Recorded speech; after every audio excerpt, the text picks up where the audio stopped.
بسمillahirrahmanirrahim۔ ماہ رمضان کے 29ویں دن کا ثواب۔ حضرت رسول خدا صلی اللہ علیہ وسلم نے فرمایا، 29ویں دن خدا تم کو 1000 لاکھ محل عنایت کرے گا۔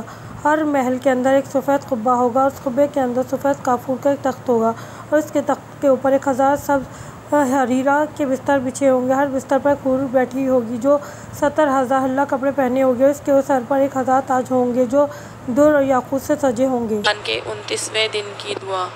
بسم اللہ الرحمن الرحیم۔